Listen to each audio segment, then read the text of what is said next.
Hey everybody, I'm Hannah, welcome back to my channel, and this video is going to be a roundup, reflection and Q&A about my Who Am I series.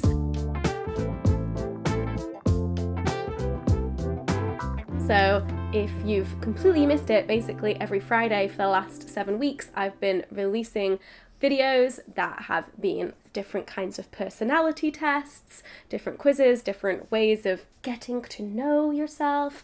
And if you've missed any of them, there is a playlist, I'll link it in the description, but this is going to be a what I've learned, and now that I've done all of these tests, now what? And answering some of your questions from YouTube comments, Twitter and Instagram. If I sound a bit bunged up, it's because I was ill over the weekend and it's almost gone.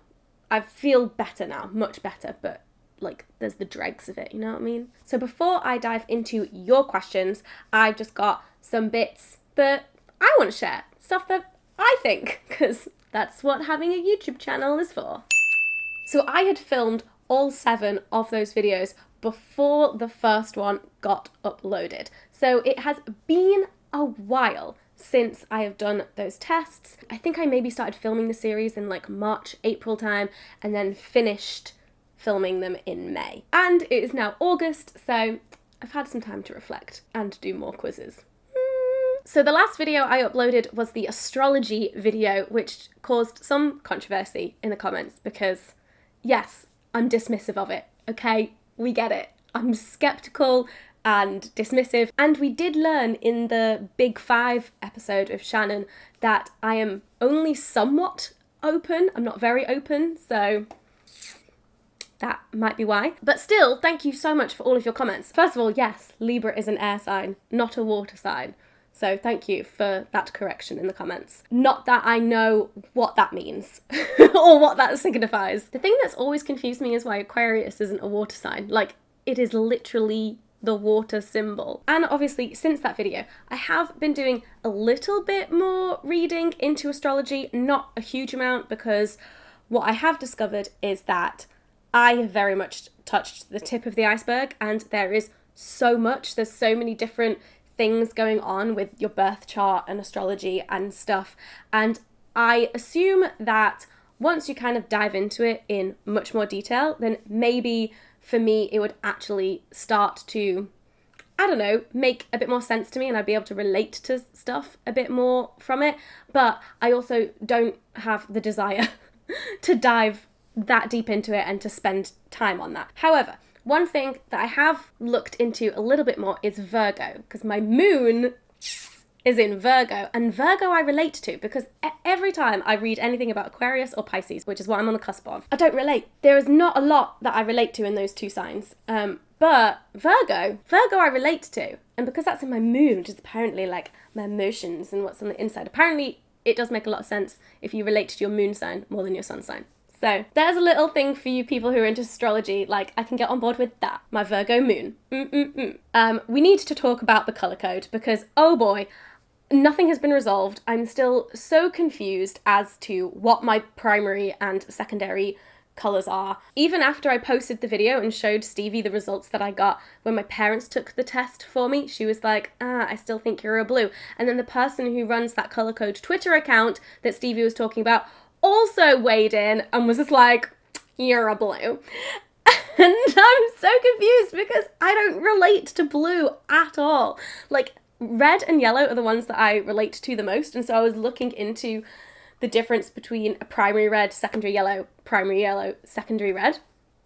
Still confused, and I was diving into those two, and I was like, oh yeah, I can relate to parts of both of these. They made a lot of sense to me. And then they were still both but you're a blue though. So I don't really know what to think about that. The colour code is probably the one where I'm still screaming, who am I? Whereas the other ones feel a bit more cool. I know who I am. Colour code, I need some guidance. Maybe astrology will help. In the Big Five video, my guest Shan, who is also a big fan of personality tests, introduced us to 2 more. So obviously I had to do those. The first was mind pattern, and the second was your apology language. So for the mind pattern one, it's all about rationality and how you make decisions and come to decisions. And actually, I really enjoyed doing this quiz because it felt more like a problem solving exercise, like you were doing like different things. It wasn't answering questions about your personality and things like that. It was just more like doing little tasks. It was kind of cool to see how your brain works. Shan said that she got the skeptic when she wanted to get the executive. And so when I did the mind pattern quiz, halfway through they tell you which one you are, and like you're either the executive or the skeptic. I'm like, I'm definitely the executive. And then sure enough, in the end, I was the skeptic, and I was like, see, this is why your life isn't where you want it to be. And I was in tears. And I'm sorry to say, Shan, but I got the executive. I am the executive. The structure of mind pattern works similarly to Myers-Briggs, where there are 4 different categories, and it's like you're one of 2 for each of them. So there's 16 different types total. So the first thing is, are you reflective or intuitive? I'm reflective. And then subjective or quantitative? Quantitative? Quantitative? Quantitative? I don't know. I'm subjective anyway, so I don't care. Then, are you carefree or prepared? Guess what? I'm prepared. And then, are you open or skeptical? Guess what? I'm skeptical. The difference between the skeptic and the executive is just in being carefree and being prepared. So the skeptic is carefree and the executive is prepared. And I also did the apology language quiz, which is done by the same people who did the love languages.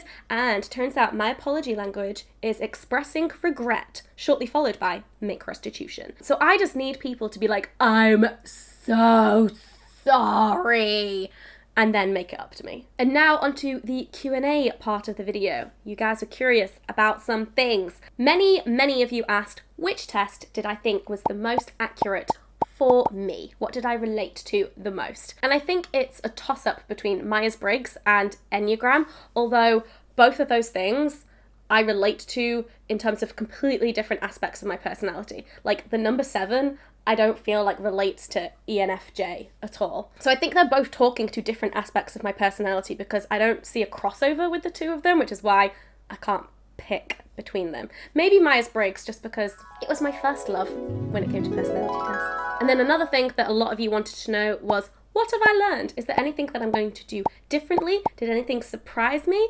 And yeah, there's kind of one thing that I want to do differently. I don't really know what I've learned. Basically, I want to get my own set of tarot cards because I feel like I have these identity crises fairly often, or just like, what do I want to do? Da, da, da. And I like having tarot as like a tool I can whip out to help with decision making. I'm completely skeptical Tarot is real. about it being able to predict the future or tell me what to do or tell me who I am, but more just like throwing ideas out in the world and seeing what sticks for me and what I then attach to. So it's all about me, not the cards. It's just how I interpret the cards. But yes, I enjoyed doing the tarot spread with Rosanna, and I want my own cards, but I don't know where to get my own cards or like where to start with finding them.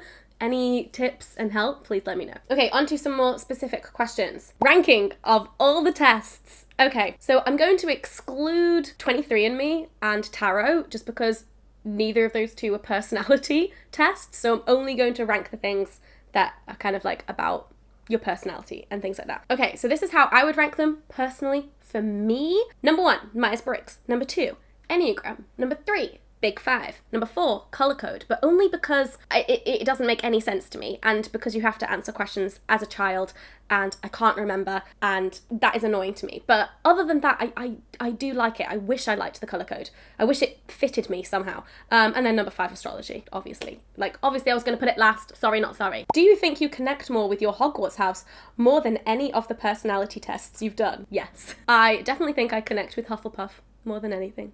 And I don't know what that says about me, and I think that's okay. I think I connect with Hufflepuff more on a like symbolic level than on a practical one, because I do feel like there are practical implications of a lot of the personality tests, less so with your Hogwarts house. Great question from Lena. Do you feel more of an individual for doing them all, or less of an individual? Like, are we all just character formulas? This is a good question that I haven't really thought about. Here's the thing. I don't think doing any of them has taken away from my feeling of individuality. And when I meet people who are like the same type as me, I just enjoy that moment of like, oh my God, we can relate to each other. I don't think it like takes anything away from my feeling of an individual. But on the flip side of that, when I meet people who are a different type to me, I think that makes me feel like more of an individual, because when you get in your own head, you just think that that's just the way everyone is. Like, surely everyone thinks like this. Surely everyone feels this way, or everyone is good at that and bad at that. This is just human nature, right? No. Because suddenly you meet someone and they're like, what the hell are you talking about? Like, that is not what I'm like, or what I want, or what I desire at all. I desire and function in these ways. And then you're like, what? You think differently to me? Wait, this is just a me thing? Except it's not just a you thing, it's a type 7 thing. I always kind of enjoy those moments of just being like, wait, I just thought everyone thought this way. No, turns out no. If you could ask any one person to do any one of the tests, who and which would it be? I would get my partner Dan to do all of them. I managed to get him to do the mind pattern one because Dan considers himself a very rational human being. And so I was just like, it tests your rationality. Don't you want to know how rational you are? So he did that one and he came out as the skeptic. But I really want him, I think, to do the Enneagram, because I can't decide if he is a 6 or a 3. I can't figure it out. I think he's a 6. But also he hates these things. So he'll never do it.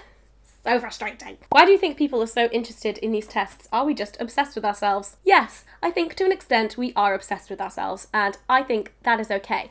But I think we are also obsessed with other people. Because whenever I do these tests, I don't just stop at knowing myself. Like, oh, I know what my type is, I know what my 4 letters are, I can end there, now I'm happy. No, I'm not happy. I will not rest until I know what the Myers-Briggs, Enneagram, color code, Big 5 results are for all of my friends. I need to know, because then I can like learn more about them and know what their deepest desires are and how they function, and so how I should act around them. We're obsessed with our friends and we're obsessed with our relationships with other people. Why would you do 7 videos on things that you think are bullshit? You're wasting your time. I think not. When answering questions for tests, do you find it difficult to differentiate your true response from your ideal one? Yes, I do. The way I try and combat that is either go with my gut instinct of what my answer to the question is, or to try and remember a scenario that I was in that is similar to the question and answer actually in the way that I behaved or thought in that situation. The mind pattern quiz has a 20-second timer for each question, so you kind of have to do it fast. Although I never saw the timer when I was doing the test, I think it might have been bluffing. But I ended up doing that one really fast. Someone just commented, strength finders! And so obviously I Googled it and I had to do the strength finders quiz. I only did the one where it gives you your top 5 strengths, and I've not had a chance to like properly read into them, but mine are futuristic, activator, input, significance, and focus. Whatever that means. What will be your next series? So I don't know about next series in general, but I am thinking about doing a WhoAmI series part 2, which would be like sex and relationships related quizzes. Maybe. Let me know if you'd be interested in that. And I really like this next question, and I think it's one that I would love to hear your answers to in the comments as well. What are the main ways you define yourself? And I'm not going to use any of the personality test categories for this because, yes, I do identify as an ENFJ and a Hufflepuff, but I define myself as hardworking, organised, determined, full of imposter syndrome, very excitable, kind of hyperactive sometimes, sociable, and curious. I don't know. I should probably have thought about the answer to that question a bit more, but those are the words that I would use to define myself off the top of my head right now. Yay! Thank you so much for watching. I really hope that you enjoyed this whole series. Please do give this video a thumbs up if you did, and again, let me know in the comments how you define yourself. And don't forget to subscribe and hit that notification bell, and I'll see you in my next video. Bye! Oh boy, we did it! I'm sweaty! It's so sweaty in here.